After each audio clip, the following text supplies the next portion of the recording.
Ohio, Minasai, Konnichiwa. Bonjour tout le monde, accrochez vos ceintures.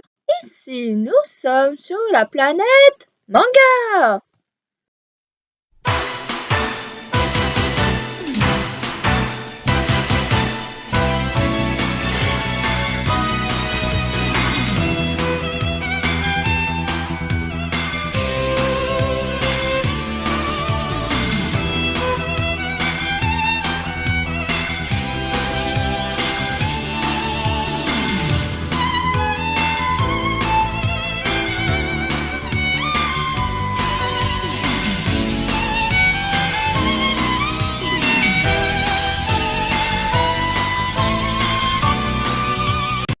Yu-Gi-Oh! GX est un projet transmédia réalisé par Katsuki Takahashi et Hatsuki Tsuji et qui sert de suite à la série de base. L'anime est sorti en automne 2004 et comporte 180 épisodes. Il a également eu droit à une adaptation en manga en 2006 au Japon, dessinée par Kageyama Naoyuki. En France, le manga a été compilé en 9 volumes chez les éditions Kana.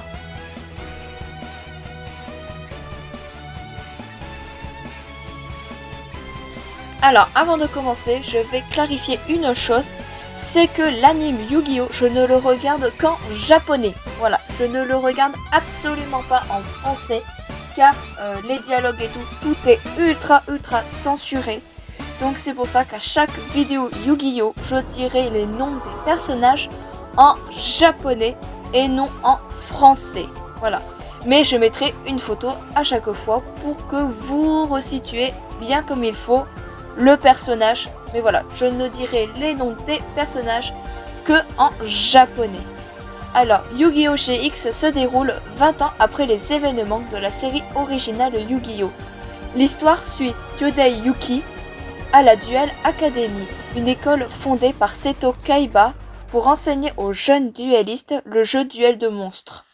En utilisant son deck Elemental Hero et la carte Kuribo Ele reçue par Yugi Muto, Jodei va se faire divers nouveaux amis et rivaux et relever de nombreux défis dans sa quête pour devenir le prochain roi des jeux.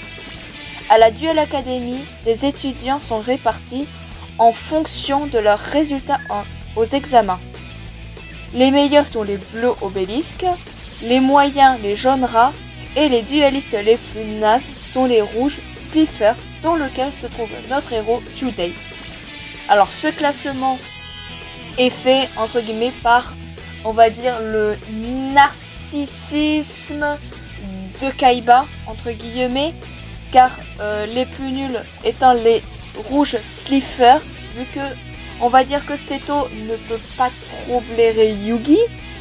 Les jaunes rats parce qu'il faut bien au milieu. Et bien sûr bleu obélisque tout en haut parce que on sait très bien que Kaiba ne franchit plus les portes avec ses chevilles. Voilà. Mais je trouve quand même que ce système de dire les jaunes, les bleus et les rouges, je trouve ça extrêmement intelligent. Car ça nous montre un peu la hiérarchie dans la société, comme quoi il faut toujours être le meilleur et si ceux qui sont nuls sont souvent relayés plus bas que terre. Et on a avec le personnage de Jaden, ou plutôt Jodei, qui est un peu un rouge Slifer, c'est-à-dire qui est vraiment au plus bas de la case sociale, mais qui est quand même plus fort, aussi fort, voire plus fort que des bleus obélisques, dont il va en battre même plusieurs, mais sera toujours dans les rouges Slifer. Donc je trouve ça quand même assez intelligent de la part de la production de nous mettre quand même un système hiérarchique qui nous montre un peu le monde au quotidien réellement, où on a les riches qui gouvernent, les pauvres qui ferment leur gueule entre guillemets. Et là on a vraiment les meilleurs en haut qui commandent et tout, qui sont dans des suites 3 étoiles etc. Ou plutôt des suites 5 étoiles. Les jaunes rats qui sont vraiment dans des maisons comme tout le monde. Et les rouges Slifer qui sont à 4 dans une même chambre, dans une cabane en bois, sans chauffage, sans rien.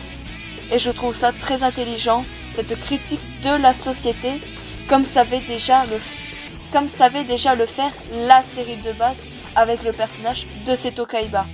Et encore une fois, ça vient aussi de Kaiba, mais je trouve ça très très intelligent. Pour le synopsis de Yu-Gi-Oh! GX, ce sera un 4 sur 5. Malheureusement, il y a quand même quelques petites incohérences tout au long de la série, et malheureusement ça gâche un peu. Et aussi des personnages qui sont enlevés sans explication ni rien, mais ça j'en reviendrai plus tard en conclusion ou dans la partie personnage. Voilà, pour le synopsis de Yu-Gi-Oh! GX, ce sera un 4 sur 5. Alors pour les personnages, nous avons tout d'abord le héros qui n'est autre que Judei Yuki. Alors Judei, c'est une personne enthousiaste qui est toujours de bonne humeur. Peu importe ce qui se met à travers de son chemin, il n'est pas du genre à abandonner facilement. C'est en fait quand il se retrouve dans les ennuis qu'il est le meilleur de lui-même. Il a souvent eu l'opportunité de rejoindre le dortoir bleu obélisque, mais parce qu'il préfère rester indépendant, il fait toujours partie des rouges Sliffers. On pourrait penser qu'il aime flirter avec les filles, mais il est plutôt du genre détaché. S'il se bat en duel avec passion, il est du genre passif face aux demoiselles. Judei est suivi de très près par Rei, qui s'intéresse beaucoup à lui. Il n'a pas de nourriture préférée, il mange un peu tout et n'importe quoi, comme un héros de Shonen Neketsu de base. Ensuite, nous avons Sho Marufuji. Alors Sho, c'est le meilleur ami de Judei. Il partage la même chambre que lui et Hayato. Il a un petit faible pour la célèbre magicienne des ténèbres et a aussi un grand frère. Ensuite, du coup, nous avons Asuka Tanjoin. Alors, Asuka, elle est élève au dortoir des Bleus Obélisques. Elle a un frère qui était dans le même dortoir qu'elle, mais qui a disparu subitement. Elle est très amie avec Zen, qui est le grand frère de Sho. Elle est une admiratrice de Judei. Elle a comme professeur principal le Dr Crowley, comme tous les Bleus Obélisques.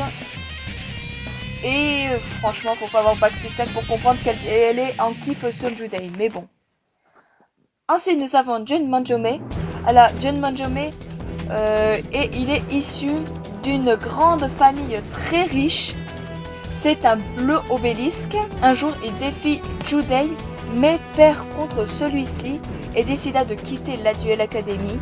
Il revient et le superviseur Detokuji décide de le reconsidérer comme un première année et devint un rouge slipper, c'est-à-dire qu'il chute directement au plus bas.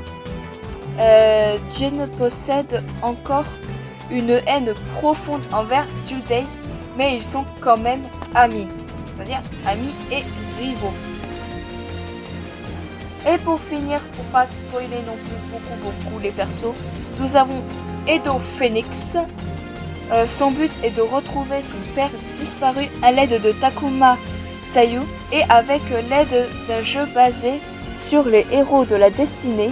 En rencontrant Judei, il décide de l'affronter sous les conseils de Takuma, faisant semblant d'être un duelliste médiocre en utilisant un jeu lambda de première année. Par la suite, il décidera de surveiller les agissements de Judei et de ses amis en se faisant passer pour l'un de leurs amis tout en restant en retrait. On apprendra qu'il est en fait un duelliste de ligue professionnelle et qu'il utilise un deck qui est un peu l'antithèse de celui de Judei. Edo qualifiera même le jeu de Judei de copie du sien. De nature arrogante et sûre de lui, il a peu d'amis et ne pense qu'à retrouver son père, qui, avant sa disparition, lui a laissé comme unique indice une carte, le héros de la destinée, maître de l'épouvante. Bien entendu, il ignore que Takuma a créé la Société de la Lumière dans le but de manipuler les duellistes du monde entier pour assouvir ses propres intérêts. Pourtant, par le passé, ils se sont fait la promesse, si Takuma venait à avoir des ennuis, Edo serait là pour l'aider à se libérer du mal qui le hante. Voilà, j'en ai dit, je pense, beaucoup sur les personnages déjà, surtout par rapport à Edo Phoenix, mais c'est très compliqué et encore je n'ai pas dit parce qu'il y a encore beaucoup de choses à dire. Il y a aussi beaucoup d'autres personnages mémorables, mais que je ne pourrai pas dire dans cette vidéo car c'est des personnages qui arrivent qu'en fin de saison ou d'autres qui c'est des surprises et tout. Donc voilà, je vais m'arrêter là pour les personnages. En tout cas, pour les personnages, ce sera un 4 sur 5. Voilà, ils sont pas mal, mais franchement, il y a quand même des petits problèmes avec eux. C'est surtout certains qui sont pas développés, qui sont censés être personnages principaux, comme lui, qui est censé être un personnage principal dès le début, et qui s'en va. Voilà, qui s'en va au bout de la saison 2, je crois, à peu près, fin de saison 1, début de saison 2. Ok, en plus, il part avec Pegasus. Voilà, je m'en fiche, je t'ai spoilé ce détail, mais il part quand même avec Maximilien Pegasus. C'est pas n'importe qui comme gars. Et non, on n'entend plus parler. Il a disparu, c'est... Voilà. Alors qu'il est parti en formation avec Pegasus pour créer des nouvelles cartes et tout ça, des jeux plus puissants pour affronter une nouvelle menace. Mais non, plus rien. Donc voilà, je pense que, voilà, comme encore une fois, le défaut de Yu-Gi-Oh! GX, c'est carrément des personnages qui, pourtant, ont un énorme potentiel, mais qui s'arrêtent là. Parce qu'il y a d'autres personnages à mettre encore plus en avant, et du coup, on en enlève d'autres qui pourtant pourraient avoir un super rôle à jouer. Mais voilà, du coup, 4 sur 5 pour les personnages, malheureusement.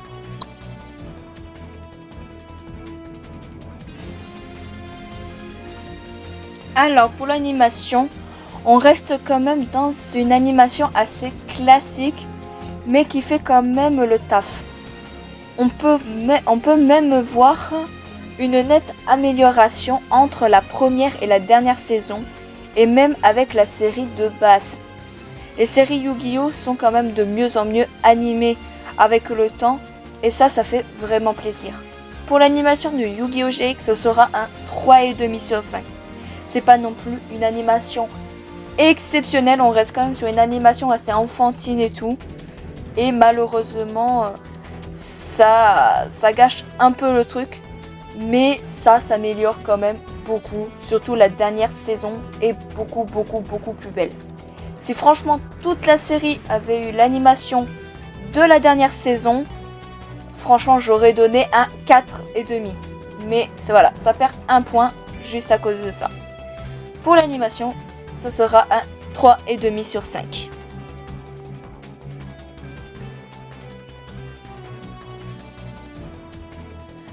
Alors, en conclusion, qu'est-ce que j'ai pensé de Yu-Gi-Oh! GX?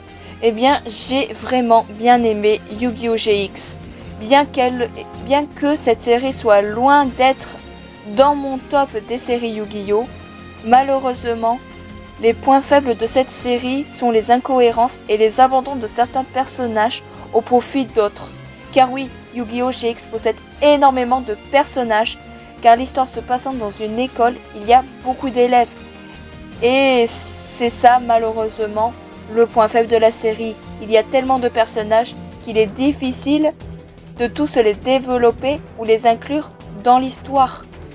Et du coup, on se retrouve avec plein de personnages ultra stylés et ultra puissants qui ne font pas beaucoup d'apparitions.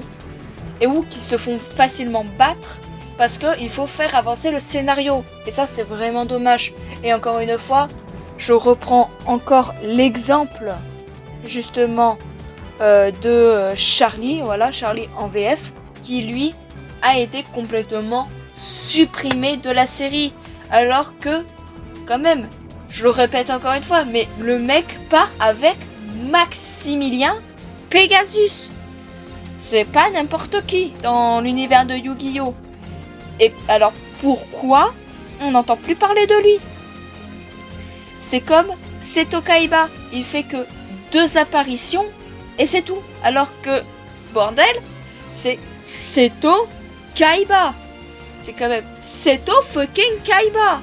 C'est censé être l'un des personnages principaux de tout l'univers Yu-Gi-Oh! Et on le voit qu'à 2 scènes. Mais je déconne pas, on le voit 2 scènes.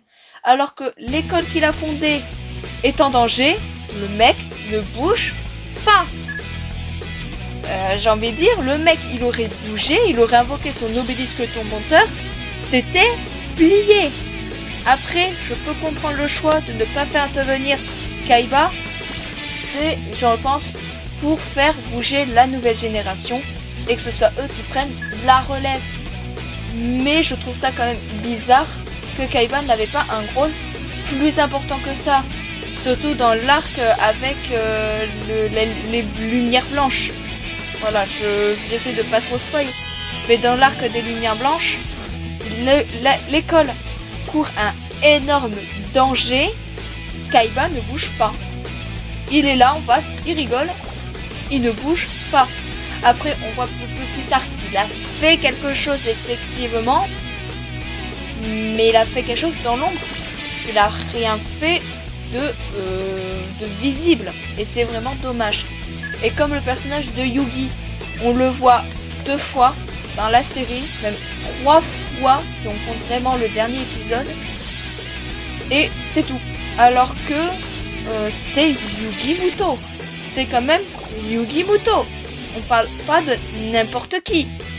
Et on a droit à 3 apparitions, mais alors qu'on le mentionne tout le temps. Tout le temps. À chaque épisode, on va te dire c'est le roi des jeux, c'est le roi des jeux, c'est le roi des jeux. Mais le mec, la terre est en danger, il ne bouge pas. Je sais pas, mais Kaiba, Yugi, vous êtes à la retraite ou ça se passe comment? Sérieusement.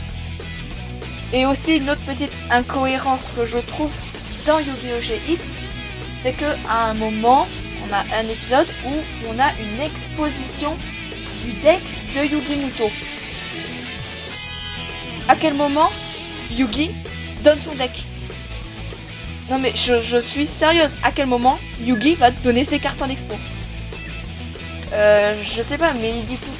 On entend tout le temps dire pendant la série d'origine que les cartes ont un cœur, etc., etc. Mais mec, non, c'est pas possible. Tu donnes pas ton deck comme ça pour une expo. Surtout avec Slifer, le dragon du ciel. Ça, c'est complètement incohérent. Et c'est ça, malheureusement, les petits défauts de GX. Des petites incohérences qui paraissent vraiment très minimes, mais qui font vraiment toute la différence. Voilà. Pour le retour perso sur Yu-Gi-Oh! GX, ce sera un 4 sur 5. Voilà. J'ai quand même bien aimé Yu-Gi-Oh! GX. Voilà, j'ai craché un peu sur pas mal de petits défauts. Mais quand même, c'est une assez bonne série. Voilà. Et pour la note finale, ce sera un 15,5 sur 20. Voilà, c'est pas non plus la note vraiment hot. Mais franchement, ça le mérite. Il touche pour genre action, aventure, comédie, fantastique, science-fiction, shonen. Et pour thème, école, jeux, militaire et monstres.